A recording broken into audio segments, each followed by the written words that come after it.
Hello. It's shortly after midnight. Today is Saturday, February 5th, 2022 at 12:20 a.m. in the morning. I'm about to go to bed. So, I felt too tired and exhausted to brush my teeth. But that was after I took my shower, but I'll brush my teeth later on. But I took a shower and um I'm feeling so sleepy right now. But I took a shower, and after that, I called. I haven't done this in a very long time. I called the crisis hotline, and the lady was excuse me. The lady was, she had patience with me, and I told her about the guy who was, abruptly cut off friendship and blocked me. And, I've been shocked and devastated. And when I told her about what he did to me throughout the so called friendship, one of the main things she just kept describing that what he did was abusive. So that helped me have some closure or feel validated.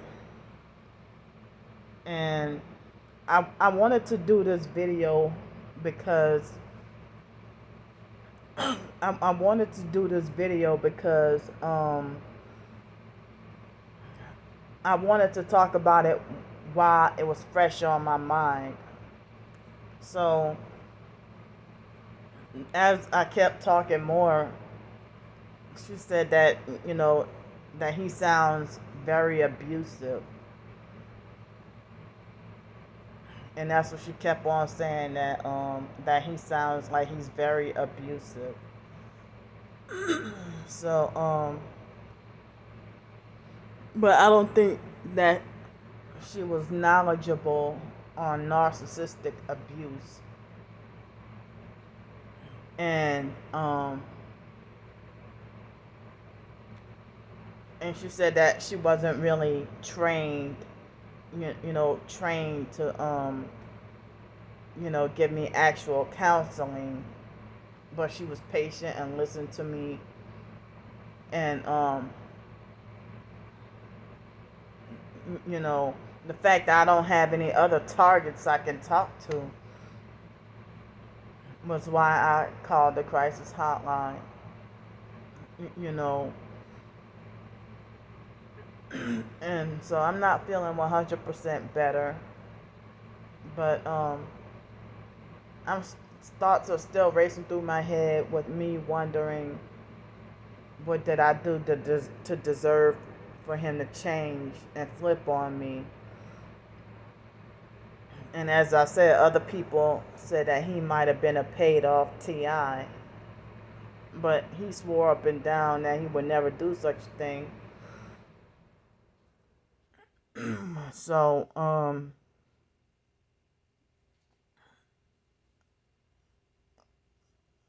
it's like I didn't want to be scarred and re-traumatized all over again.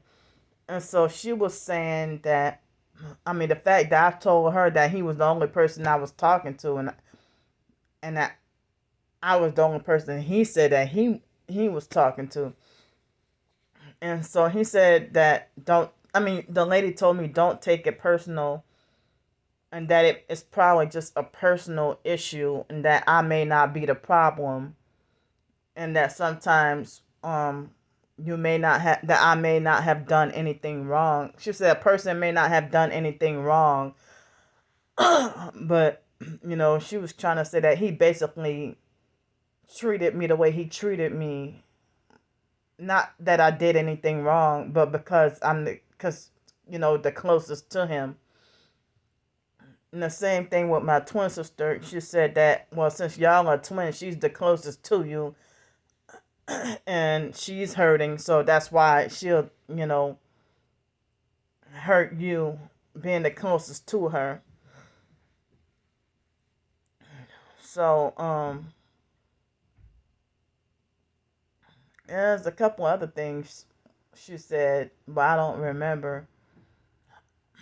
Um, I thought that I remembered everything, but certain things slipped my mind. But I wanted to talk, while our conversation was kind of fresh in my mind. Um, but they have other targets on social media, whether real or fake. They bully and abuse each other, and we're all hurting and stuff like that. So I'm hoping I can sleep good tonight. And my left ear is swollen and hurting, and I think I said it before. I think the outer part of the my ear. I think it's an outer ear infection, and you know I need a roof over my head. But when I would be um homeless on the streets, I would have way less ear infections, or little to no ear infections, or hardly ever got sick. But then when I have a roof over my head, I end up being sick more.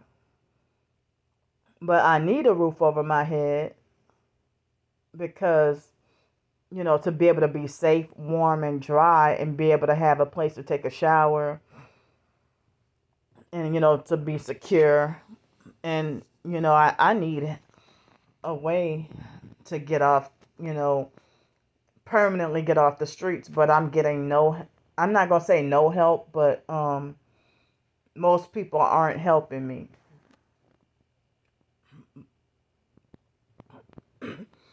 But they got so many people who are fake backstabbers and traitors, and then they narcissistically glorify themselves as loyal. And I mean, you can't be too loyal if somebody's saying that you're two-faced and fake. So how loyal is that? So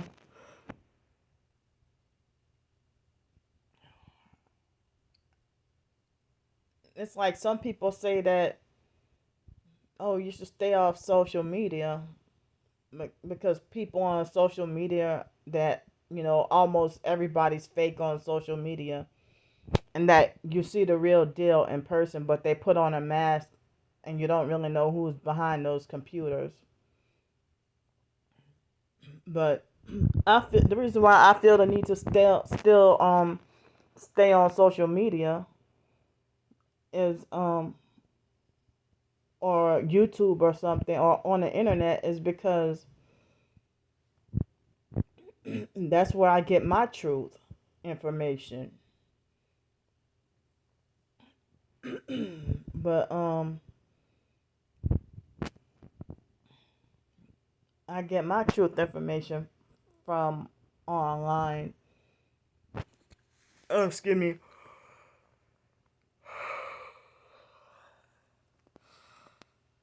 So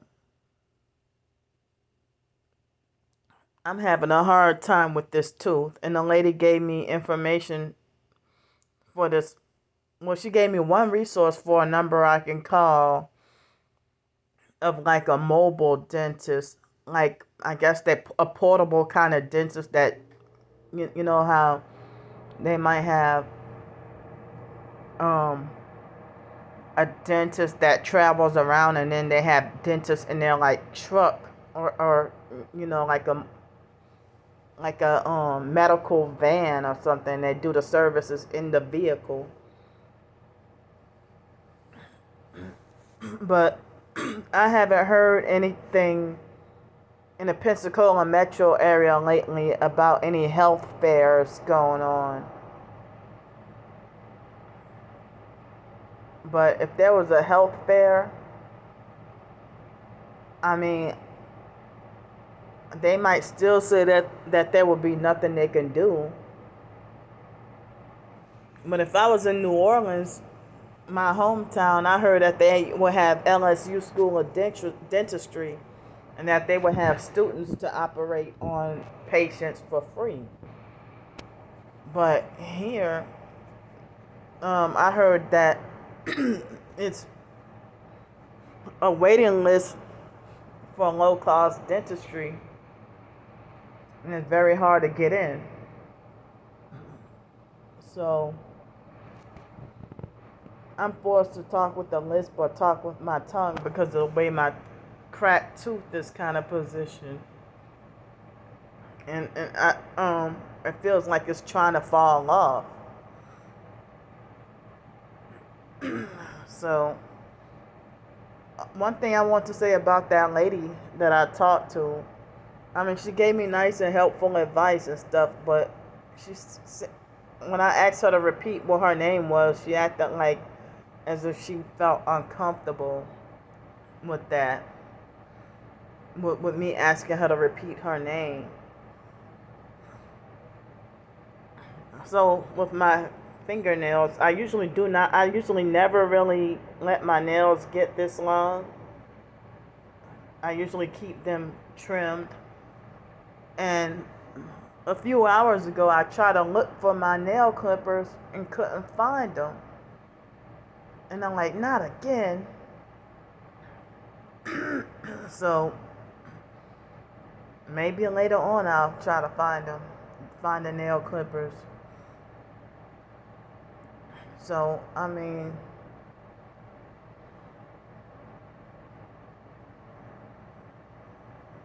I guess if I describe what the fake friend did to me, and the lady kept saying that that he sounds like he's very abusive, then that's my confirmation that he's a narc.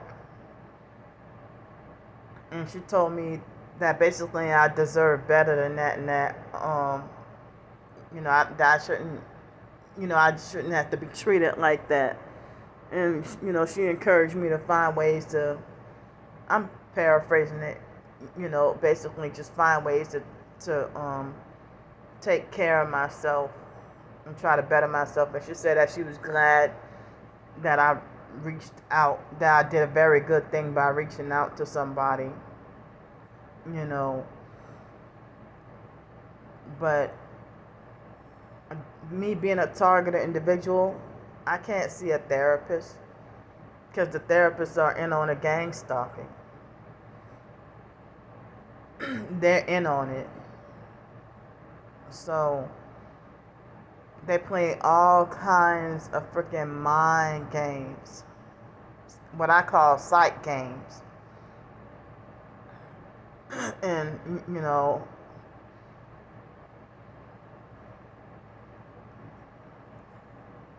you pay a mental health therapist just for them to oppress you even more. And then when you have a meltdown, they laugh. And you come out feeling worse than when you came in. But I need somebody who's like a sincere person that's not fake or a traitor. I need somebody that's sincere, that's Christian and targeted, to be able to talk to. And it's very hard to find those. The ones who say that they're Christian and targeted, it's like they all still front like they're Christian, but they freaking sold out. And then they use projection and lie and say that I'm the one who sold out perp who works for the fusion centers, when it's actually them. And it's like, how can you say that you're a Christian and targeted, and I mean, you're an abusive sociopathic bully,